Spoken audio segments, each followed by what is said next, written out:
Semifinal. Kalau memungkinkan founder bisa. Founder sama founder sama saja ya, sama duduk. Bisa? Enggak tolong diposisikan duduk. Diangkat bisa nggak ya? Bisa. Nah, Di sini ada di shopping. Iya. Ini shopping tokonya dong. Iya, insya Allah nih dia. Ini emang ada logonya. Iya. balik kayaknya ya. Balik. Shopping dong. Shopping.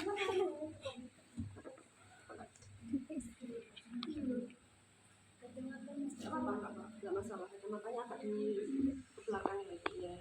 Ini semi color ya. Lanjut, siapa membacakan tadi? Saya. Ya. Pertama, mempersiapkan alat dan bahan. Ya. Ada haris pembersih. Haris pembersihnya di mana? Ini ya. Silakan kalau dipakai di atas saja. Celemek atau apron. Masker. Tabung oksigen lengkap. Oke. Nasar kateter, kanula dan suntik oksigen. Oke, satu-satu ya kalau itu. Nasal kateter nasal. Kalau namanya disebut kateter berarti masuknya sampai ke bagian sampai bagian ke hidung ke dalam sampai insula. Jadi kita nggak menggunakan itu karena terlalu invasif, tindakannya terlalu invasif. Jadi kita hanya menggunakan sungguh atau masker sederhana. Ini disebut sungguh. Nah, kalau ini disebut selang oksigen. Ini selangnya, itu disebut selang oksigen.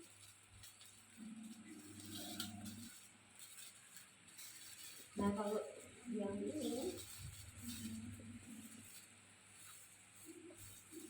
kanula nasal. Ya, bedanya ya. Sungguh atau masker, kalau ini kanula. Ini baru apa enggak? Bisa nggak masuk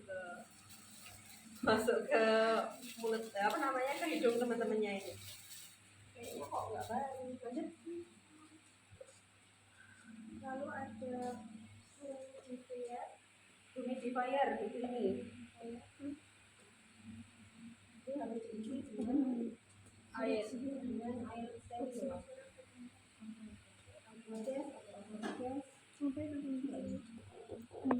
Nah, ada tulisannya ya, distilled water preferred. Jadi memang diusahakan disukai air terdestilasi atau aquades. Kemudian airnya harus terlihat jernih karena untuk melembabkan, namanya juga humidifier. Jadi fungsinya untuk melembabkan karena oksigen murni masuk langsung ke hidung, langsung kita hirup, itu sifatnya bisa melukai atau mengeringkan mukosa. Jadi biasanya perih ya, seperti itu. Jadi kita menggunakan humidifier, fungsinya untuk melembabkan udara yang masuk, oksigen murni tersebut. Nah, ini ada tulisan lower level, jadi adik-adik harus mengisi minimal sampai di sini. Nah, ketika ujian nanti saya perhatikan harus minimal ada di sini. Nah, maksimal di sini ada upper level. Ini disebut apa tadi? Humidifier. Fungsinya kenapa tidak sampai penuh? Khawatirnya airnya nanti muncrat. Karena nanti kita menentukan aliran, sudah ada aliran oksigen dari tabung ke sungguh atau ke kanula, itu kita lihat dari adanya titik-titik atau gelembung-gelembung air. Lanjut. ada flowmeter. Nah, kalau ini disebut flowmeter. Ini ya. Ini untuk mengukur apa namanya,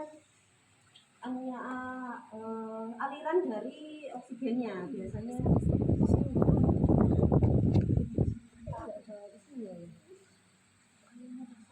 kayaknya nggak ada. Jadi ini nggak ada isinya, Dek. Kalau ada isinya itu harusnya ketika dibuka, kerannya ini dibuka, jarumnya itu bergerak atau ada di sini ya jarumnya. Nah, ini kayaknya nggak ada isinya, jadi tidak bisa kita praktikan.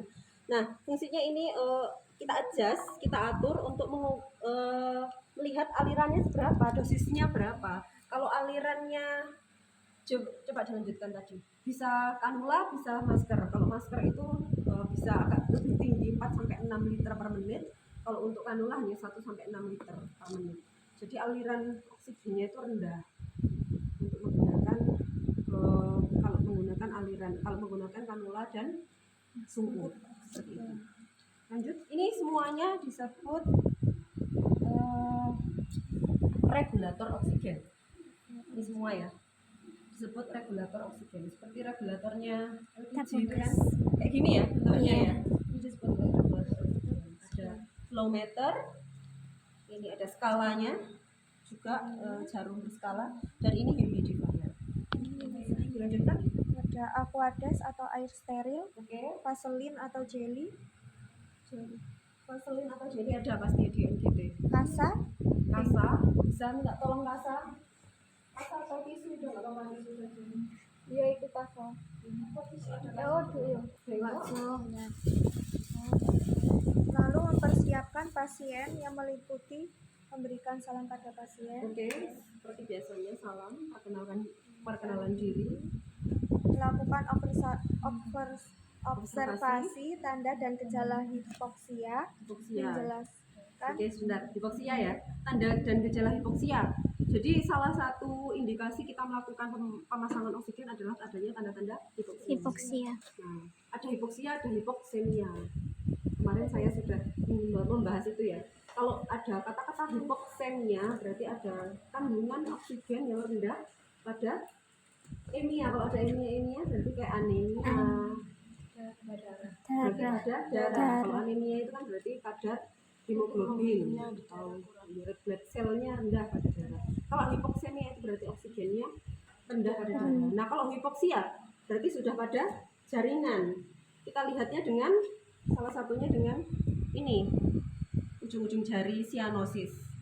Kalau pada bagian ujung-ujung jari, mungkin telapak tangan juga, itu namanya sianosis perifer. Kalau sudah kita periksa pada bagian mukosa bukal atau dinding-dinding pada pipi bagian dalam, mukosa pipi bagian dalam itu sudah disebut dengan sianosis sentral. Nah, mungkin penata laksanaannya beda. Kalau sentral berarti sudah hampir seluruh bagian jaringan itu sangat kekurangan oksigen. Jadi mungkin tidak hanya oksigen aliran rendah, tapi harus aliran tinggi. Kalau hanya sianosis perifer masih bisa dengan aliran rendah. Kemudian ada apa lagi tanda-tanda hipoksia? Ada kesulitan bernapas, ada usaha untuk bernapas. Apa saja? Ya, sesak nafas, retraksi dinding dada, pernapasan cuping hidung. Terus apa lagi? Bisa dicari ya nanti ya. Iya. Pasti adik-adik akan menemui itu di lahan atau di lapangan nanti. Lanjut, bisa. menjelaskan tujuan Oke, dilakukannya tindakan, tujuan melakukan tindakan berarti untuk pemberian oksigen supaya ibu bisa bernapas dengan lancar, tidak sesak nafas lagi. memberitahu prosedur tindakan yang akan dilakukan pada pasien dan keluarga, Apa? Gimana? memberitahu prosedur tindakan Prosedur. yang akan dilakukan pada pasien dan keluarga, Ya.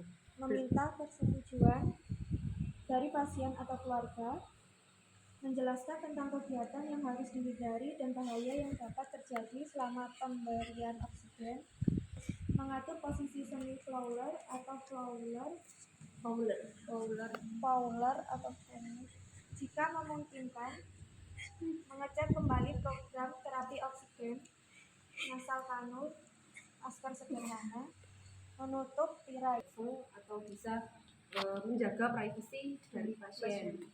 Kemudian untuk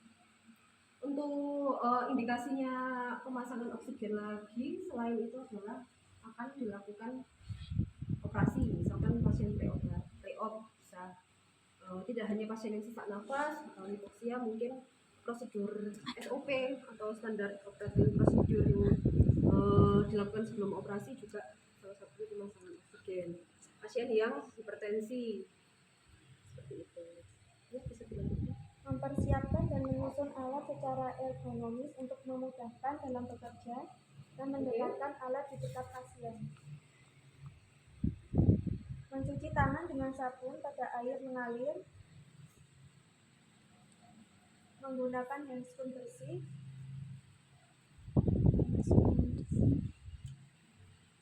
Untuk handuknya Aduh. tetap di sini ya, disampirkan di troli.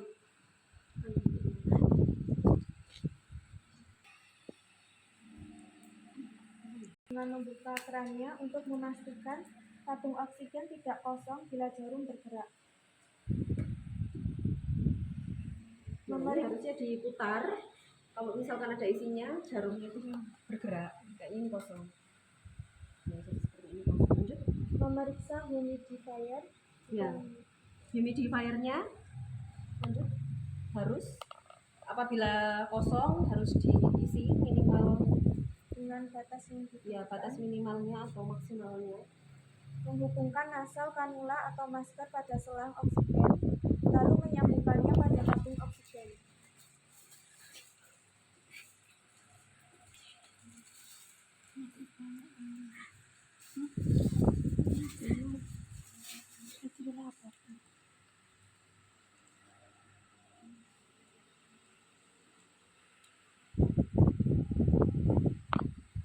Kalau ini disebut Masalahkan.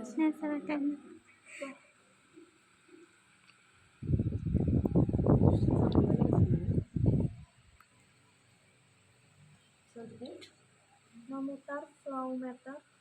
flowmeter. Flowmeter ini ya, ke kanan atau ke kiri. Nah, kalau untuk kanula ini 1 sampai 6 liter per menit, jadi alirannya rendah. Kalau sungkup ini lebih tinggi, bisa 4 sampai 10 liter per menit. Jadi kita cross check lagi aliran yang dipergunakan itu berapa liter per menit. Ya, nanti kalau misalkan ini memang ada isinya ya, bagian bola-bola ini bisa naik ke atas. Kalau kita putar misalkan 6 liter per menit, berarti ya di skala 6 ini seperti itu.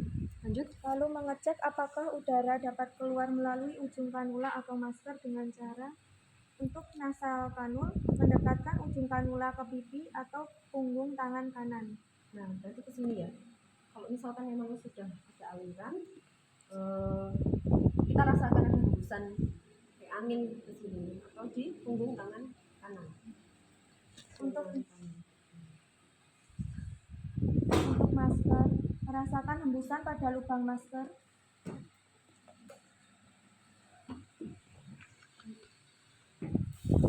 Berarti di sini ya ada lubang. Ya, mungkin kita bisa rasakan sama seperti ini. Lubangnya dari sini. Nah, bisa dilepas tuh. Kalau untuk masker sama pemasangannya.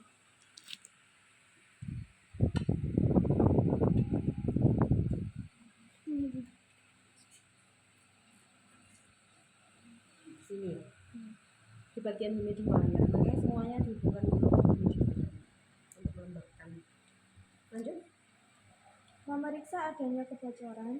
Nah, kalau ada bocor biasanya di selang kita urut di sini selangnya ada bunyi atau mungkin ada hembusan angin. Kalau bocor berarti aliran oksigennya sudah tidak adekuat ya, harus diganti. Lanjut. Menempatkan ujung kanula pada lubang hidung pasien atau memasang masker pada hidung pasien. Pastikan posisi semi fowler dengan tepat. Misi ya. Nah, misalkan ini kita menggunakan sungkup.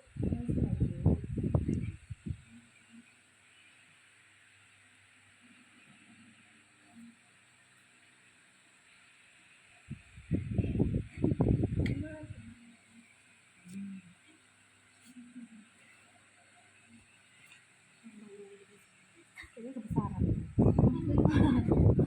Maskernya terlalu besar. Apa wajahnya yang terlalu kecil? Iya. Nah, harusnya ini bisa lebih besar. Dan ini kayaknya sudah dipakai berkali-kali, jadinya nggak molor.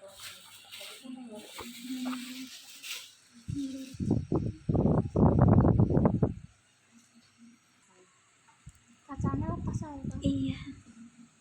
Sini tak bawain. Ini sama aja.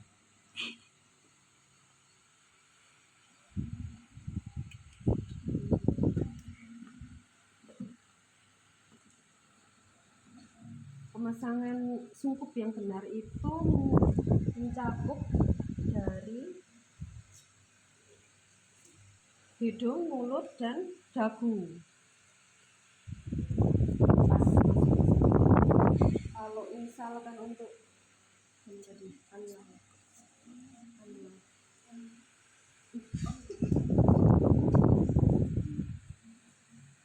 nah ini seperti ini ya. Ini sungkup sederhana. Untuk kanula pemasangannya ini masuk lubang hidung. Pastikan juga hidung itu jalan nafasnya paten, tidak ada obstruksi. Contohnya obstruksi itu adalah mungkin ada epistaksis, bekas perdarahan hidung. Itu kan biasanya menyumbat ya, bisa dibersihkan terlebih dahulu. Nah ini di sini masangnya. Kemudian selanjutnya Lalu melakukan pemasangan yang tepat agar meminimalkan selang dengan menyelipkan pada daun telinga dan gunakan pasta untuk melapisi daun telinga agar tidak iritasi untuk pemakaian yang sama. Nah, kalau kanul, nasal kanul itu begini. Jadi ini ada di daun telinga, di atas daun telinga. Gini ya tadi ya. Nah, bagian bawah ini diselipkan kasa supaya tidak lecet. Karena kalau pemasangan terlalu lama ya, 4 jam, lebih dari 4 jam kan sudah termasuk lama ya. Itu telinganya itu sakit karena tekanan dari ini ya. Dan lagi pula ini juga harus di apa namanya? Harus dikencangkan biar nggak lepas. Mungkin kalau ujian bisa nggak ya minta yang baru, tapi percuma aja kalau ini nggak ada aliran oksigennya, jadi nggak bisa optimal pembelajarannya. Lanjut yang pas ya, ini siap Bu. Terus Melakukan pengecekan kembali kepastian dosis dengan membandingkan antara dosis di flowmeter dan catatan medis klien. Mengecek humidifier setiap 4 jam sekali. nah ini kadang humidifier ini pasti airnya akan berkurang, jadi setiap 4 jam sekali harus dicek. Kalau misalkan airnya kurang harus ditambah. Lalu menganjurkan pasien tetap bernafas melalui hidung dan menutup mulut agar udara yang masuk ke paru-paru tetap lembab dan jumlah oksigen adekuat. Oke, jadi kalau pernafasan yang dilakukan harus tetap pernafasan melalui hidung, jangan pernafasan mulut. Kalau mulut biasanya jadinya upasannya jadi kering. Kemudian oksigen yang masuk itu tidak sesuai dosis. Sedangkan kan kita ini dosis terapi ya, ada instruksi dari dokter berapa dosis terapi yang dipergunakan. Mungkin 5 liter per menit. Jadi kalau misalkan menggunakan mulut itu yang masuk itu tidak sebesar itu. Menjelaskan pada pasien dan keluarga pentingnya menjaga mempertahankan posisi kanula tetap pada lubang hidung. Menanyakan respon pasien setelah oksigen terpasang. Gimana Bu rasanya setelah dipasang selang oksigen? Nyaman? Lebih bebas untuk bernafas atau mungkin sudah tidak sesak lagi? Membereskan alat, mencuci tangan, mengobservasi dan mencatat cara Tetap ya, bernafas pasien. yang dilakukan ada tindakan yang pertama membereskan alat, kemudian meletakkan alat-alat ke bagian baskom yang berisi klorin, arsen, buang sampah medis non medis, kemudian ini kanul dan masker ini disposable, bisa langsung buang, atau misalkan ternyata masih butuh perawatan menggunakan ini lagi di kemudian hari bisa dibersihkan menggunakan alkohol swab. Jadi tidak direndam di klorin tapi hanya dibersihkan dengan alkohol swab saja. Melepaskan nasal kanul atau masker jika dosis terapi sudah terpenuhi. Nah, cara melepaskannya berkebalikan. Kalau tadi kan kita pasang ini dulu, atur ini, kemudian baru kita memasang suntuknya. Kalau ini tetap kita off-kan dulu, tetap kita off-kan dulu supaya yang pertama adalah kenyamanan pasien. Misalkan kita lepas kondisinya masih nyala itu kan mungkin terkena wajah, terkena mata itu kan membuat tidak nyaman ya. Kita off-kan dulu atau kita kecilkan flow meternya, kemudian baru kita lepas maskernya atau kanulnya, kemudian kita lepas selang oksigen. Dan selanjutnya. Selanjutnya melakukan pendokumentasian. Ya, kemudian dilakukan pendokumentasian apa saja, pemasangannya jam berapa, kemudian oleh siapa, selanjutnya dosisnya berapa lama, respon pasiennya bagaimana, selesainya jam berapa. Sudah ya. Selanjutnya NGT, paham ya?